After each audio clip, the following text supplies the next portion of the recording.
Welcome to I dream. నా పేరు Lumbini. Weight loss programme పేరు వినంగానే చాలా మంది కూడా వెయిట్ లాస్ అవ్వాలని అనుకుంటుంటారు. Of course I know crash diets చాలా ఫాలో అయి ఉంటారు. రిజల్ట్స్ రాక నెక్స్ట్ ఏం చేద్దామా అనే ఆలోచనలో ఉంటే కనుక here is a very healthy way, that's homeopathy way. ఈ రోజు మనతో పాటు ఉన్నారు famous and most prominent person Bharadwaj garu, homeopathy specialist. Let's talk to him. Hello sir, నమస్తే. నమస్తే అండి. So weight loss journey start చేసేటప్పుడు బ్లడ్ టెస్ట్ కానీ, లేదంటే దాని తర్వాత over a period of time use చేయాల్సిన సప్లిమెంట్స్ కానీ ఏమని చెప్తారా? సో, ఫస్ట్ బ్లడ్ టెస్ట్‌లు అనేది బేస్ లైన్ టెస్ట్‌లు అంటాం మనం. బ్లడ్ అనే గాదు. సో, మనం రేడియోలాజికల్ టెస్ట్‌లు గానీ, బయోకెమిస్ట్రీ టెస్ట్‌లు గానీ ఓకే. చాలా ఇంపార్టెంట్ అనమాట.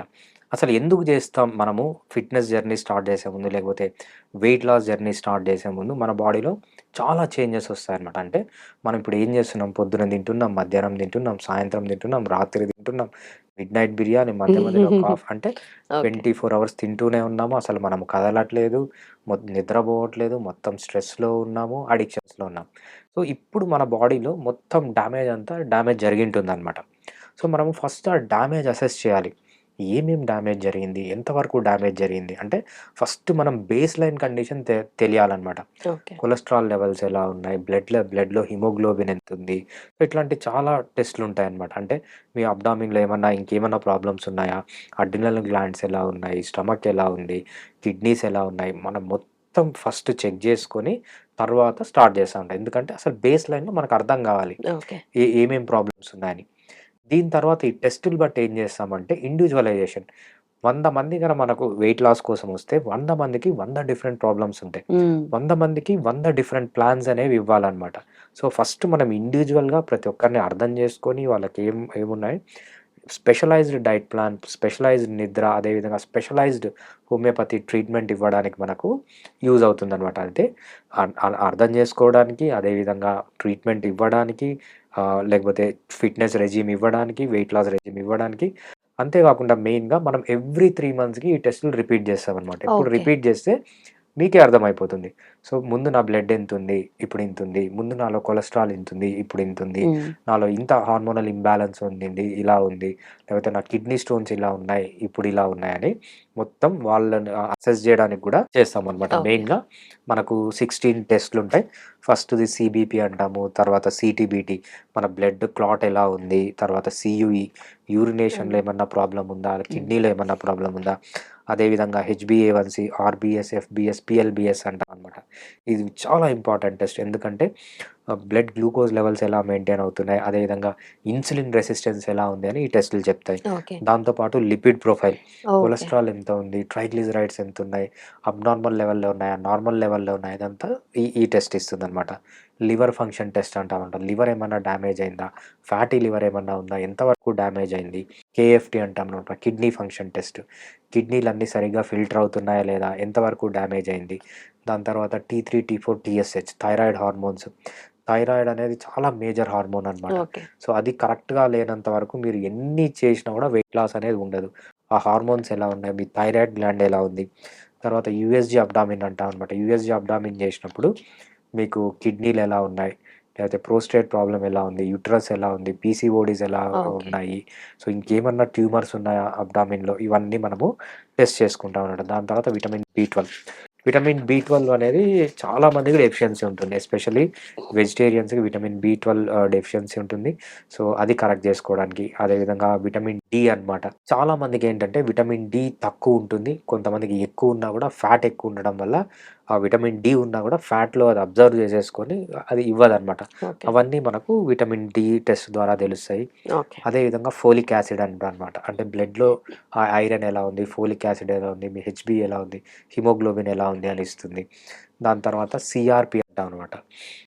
ఈ సీఆర్‌పీ టెస్ట్ ఎందుకు చేస్తామంటే ఇన్‌ఫ్లమేషన్ ఉంది. రియాక్టివ్ ప్రోటీన్ ఎంతవరకు ఇన్‌ఫ్లమేషన్ అయింది. సో, హ్మ్. మామూలుగా ఎక్కువ గ్లూకోజ్ ఉండడం వల్ల, ఎక్కువ ఇన్సులిన్ ఉండడం వల్ల బాడీలో ఏమవుతుందంటే బాడీలో మొత్తం ఓల్డ్ ఏజ్ చేంజెస్ వస్తాయి. అంటే బాడీ ఓల్డ్‌గా అయిపోతుంటది. బాగా ఇంటర్నల్‌గా డ్యామేజ్ అయి ఉంటుంది. దాన్ని అసెస్ చేయడానికి సీఆర్‌పీ టెస్ట్ అంటామనమాట. అదేవిధంగా ఈసీజీ ఒకటి, థ్రెడ్‌మిల్ ఒకటి, 2డీ ఈకోకార్డియోగ్రామ్. సో, ఇది యంగ్‌గా ఉన్న వాళ్ళకి అవసరం లేదు. బట్ కొంచెం ఏజ్ అయిన వాళ్ళకేంటంటే ఈ టెస్ట్ అనేది ఇంపార్టెంట్. ఓకే. వాళ్ళ హార్ట్ హెల్త్ ఎలా ఉంది? అదేవిధంగా చెస్ట్ ఎక్స్‌రే చేసినప్పుడు లంగ్స్‌లో ఏమన్నా ప్రాబ్లమ్ ఉందా? హార్ట్‌లో ప్రాబ్లమ్ ఉందా? దాంతోపాటు వైరల్ స్క్రీనింగ్, కొంతమందికి తెలియకుండానే వైరల్ డిసీజెస్ ఉంటాయన్నమాట. ఆ వైరల్ డిసీజెస్ వల్ల కూడా వాళ్ళకి వెయిట్ అనేది పెరుగుతుంది. ఓకే. సో ఇవి కామన్ టెస్ట్లు మనం చేపించేవి. సో మెన్‌కి గాని, విమెన్‌కి గాని సేమ్ టెస్ట్. విమెన్‌కి ఓకే. గాని కామన్ టెస్టులు చేపిస్తాము. సో ఇవి మినిమమ్ టెస్ట్‌లనమాట.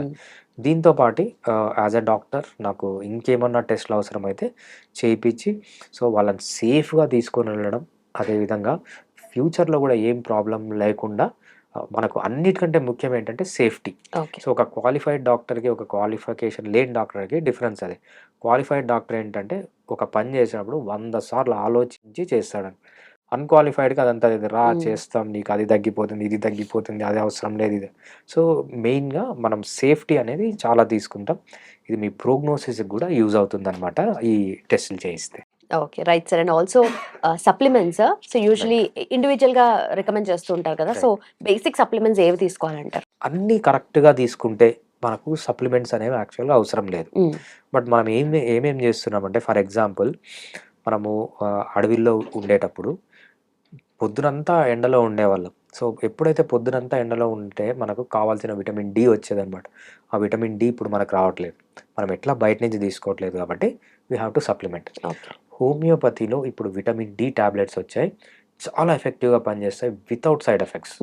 హోమియోపతిలోనే ఈ విటమిన్ డి టాబ్లెట్స్ కూడా వచ్చాయన్నమాట. ఓకే. విటమిన్ డి, K2 కాంబినేషన్‌లో తీసుకోవాలి. ఎందుకంటే విటమిన్ డి తీసుకున్నప్పుడు ఒక్కొక్కసారి బ్లడ్ వెజల్స్ థిక్ అయిపోతాయి. కాల్షియం డిపాజిట్ అయ్యి. అందుకు విటమిన్ D3, K2 సప్లిమెంట్ ఇస్తాము. దాంతోపాటు ఒమేగా 3 ఫ్యాటీ యాసిడ్స్. పాతకాలంలో ఏంటంటే మనం మంచి నేచురల్ అనిమల్స్ తినేవాళ్ళం అనమాట. అంటే ఫిష్ గానీ నేచర్‌లో దొరికేది తినేవాళ్ళం. ఫార్మ్‌లో పెంచింది కాదు. ఒక కోడి తిన్నా కూడా నేచురల్‌లో దొరికేదే తినేవాళ్ళం. సో ఎప్పుడైతే అవి తినట్లేదో మనలో ఒమేగా 3 ఫ్యాటీ యాసిడ్స్ తగ్గిపోతున్నాయి. ఆ ఒమేగా 3 ఫ్యాటీ యాసిడ్స్ మనం మెయింటైన్ చేయడానికి ఎవ్రీడే మనము ఒమేగా 3 ఫ్యాటీ యాసిడ్ సప్లిమెంట్స్ తీసుకోవాలి. తర్వాత విటమిన్ సి. విటమిన్ సి అనేది మనకు అడవిలో ఉండే ఫ్రూట్స్ తినట్లేదు మనం, రైట్? మనము ఒక అడవిలో ఉండే మామిడి పండు టేస్ట్ వేరే, దాంట్లో ఉండే విటమిన్ సి వేరే. సో మనం దానిని తీసుకొని వచ్చి ఏంటంటే దాంట్లో ఉన్న ఫైబర్ తీసేస్తున్నాము, కార్బోహైడ్రేట్ పెంచి తింటున్నాం. సో మనం న్యాచురల్ ఫ్రూట్స్ అవి తినట్లేదు కాబట్టి మనకు అడిషనల్‌గా విటమిన్ సి కావాలి కాబట్టి సో మనము విటమిన్ సి సప్లిమెంట్ కూడా తీసుకుంటాం అనమాట. ఓకే. సో నెక్స్ట్ ఇంతే కాకుండా కొల్లాజన్. కొల్లాజన్ ఏం చేస్తుందంటే కొల్లాజన్ అనేది ఒక మనిషి ఏజ్ అయిపోతున్నాడు అంటే ఫస్ట్ వాడిలో డ్యామేజ్ అయ్యేది ఏంటంటే కొల్లాజన్. కొల్లాజన్ తగ్గిపోతుందంటే ముఖంలో మడతలు రావడం కానీ, జాయింట్స్ అరిగిపోవడం కానీ, సో యూత్‌ఫుల్ మెయింటెనెన్స్, యంగ్‌గా ఉండాలి. సో ఎస్పెషల్లీ వెయిట్ లాస్ అయిన వాళ్ళకి ఏమవుతుందంటే స్కిన్ వచ్చి మడతలు పడిపోతుంది, రైట్? బాగా ఫ్యాట్ ఉంటుంది. ఫ్యాట్ అంతా కరిగిపోయినప్పుడు మడతలు పడిపోతుంది. ఆ మడతల్ని తగ్గించడానికి మళ్ళీ స్కిన్‌కి మంచి ఎలాస్టిసిటీని ఇవ్వడానికి మనం కొల్లాజన్ యూజ్ చేస్తాం. సో రెటినాల్ అనేది ఆప్షనల్. రెటినాల్ అనేది ఎక్కువ విమెన్‌కి ఇస్తామన్నమాట. ఓకే. ఎందుకంటే ఫేస్‌లో మంచి గ్లో రావడానికి, మడతలు పోవడానికి. చిన్న పిల్లల ఫేస్‌కి, పెద్దవాళ్ళ ఫేస్‌కి డిఫరెన్స్ ఏంటంటే ఆ ప్లంప్‌నెస్ ఉండదనమాట. రైట్. ఆ రైట్. మెత్తగా ఉంటుంది చూసారా రబ్బర్ లాగా, ఆ ఎలాస్టిసిటీ పోతుందనమాట. ఆ ఎలాస్టిసిటీ పోకుండా ఉండడానికి రెటినాల్ సజెస్ట్ చేస్తాము. సో అదే విధంగా మనము వెజిటేరియన్స్ అయితే B12.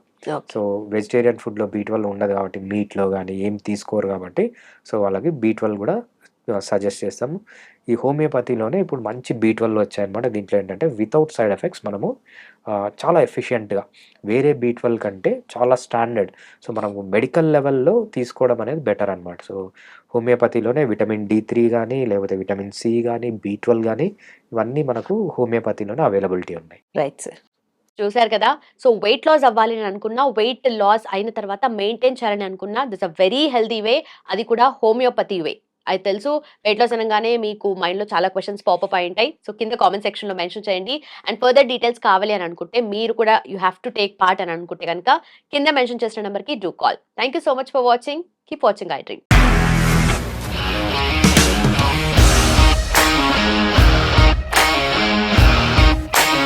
ఇండస్ట్రీలో కమిట్మెంట్ ఇష్యూస్ వస్తే నీకు కూడా వచ్చినట్టు మార్నింగ్ తీసుకెళ్ళానంటే కొట్టి పడేశారు.